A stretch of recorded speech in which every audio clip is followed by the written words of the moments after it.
What's up YouTube, MCool40 here. We're going to be discussing the 8 gadget deck, as I like to call it, that got first place in Latin American WCQ yesterday. So, why 8 gadgets? I was talking to him and I was very curious about some of his card choices. We were discussing that 6 gadgets doesn't give him nearly enough of what he needs to do. Plus, if you're playing 6, he feels that you have to play Pot of Duality, which I agree with him. But Duality gives him the side effect of not being able to special summon, and he felt that that was very critical to this deck's functionality. Now, looking at this, in the current format, you need to be able to special summon, go off, and do your thing. Machina Fortress really does put a damper on your opponent early game, so it's very critical that you can do so as you need to. He's also playing not 9 gadgets. 9 gadgets can give you really bad hands, and that was something that he kind of paid attention to.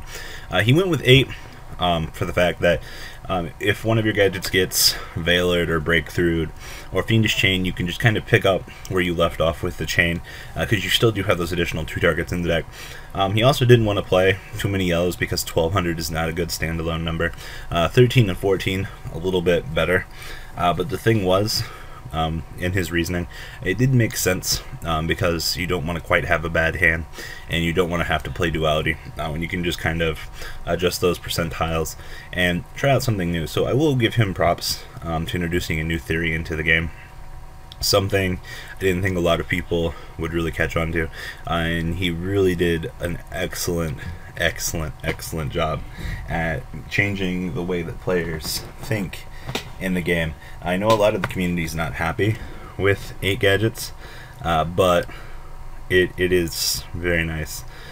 So once again, enlightening the players. I'm very happy with Mr. Moron. Sorry if I destroy your name.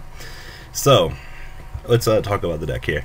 He's playing double Fortress, 1 Redux, and triple Gear Frame. Pretty standard 6. The lack of Machina Cannon kinda sucks in my personal opinion, but I can understand why he didn't want it, because the card doesn't really provide him anything else outside of dropping Fortress. 1 Myramilio. The lack of the second Bottomless is kind of hurt in the TCG, so the Trap-Trix Trap Hole kind of fills the void for that. Of course, the 8 gadgets like we discussed earlier, and then triple Tin Goldfish. As for spells, his 1 of Mind Control. Once again, we're in a level 4, rank 4 format, so stealing your opponent's level 4 monster can kind of let you combo up even harder with this deck, and really put your opponent in a more devastating position, I would say. 1 Dark Hole, triple MST, and of course 1 Book of Moon. Pretty standard spell lineup that we've adapted over the years. As for traps, Bottomless, Trap-Trix Trap Hole, 1 of Mirror Force, Torrential, 2 Prison, 2 Breakthrough, Compulse, double Fiendish Chain, 2 Call the Haunted, 2 Wiretap, and 1 Solemn Warning. Basically, Call the Haunted is now a necessity. You need to make sure that you can push through with your opponent. Basically getting you an additional free XYZ play, and all that free deck thinning is always nice. His extra deck, number 80. Something that this deck always has problems with is your opponent's graveyard. Rhapsody lets you take care of some of those problems, which is very nice. Cowboy, Dweller, Lavable Chain, exciting. Heartland Draco, attacking for 2k directly will win you a lot of games early on. 1-1-0 or 2-1-0-1, Black Ship, 2 Girgiant, Ragna Zero, Big Eye, Dracosac, and Chimera Tech Fortress Dragon. His side deck, 2 Cyber Dragons with, of course, Chimera for the Machina matchup. Triple Maxi for the special summon matchups, which are a pain. Double DD Crow for Dragon Rulers. 1 Twister, 1 Mirror Force, 1 Trapstone, 1 Dust Tornado, 2 Blackhorn, and 2 Debunk. I know a lot of players have been talking about triple Debunk being a necessity in this format. I think he did accurate meta calls here.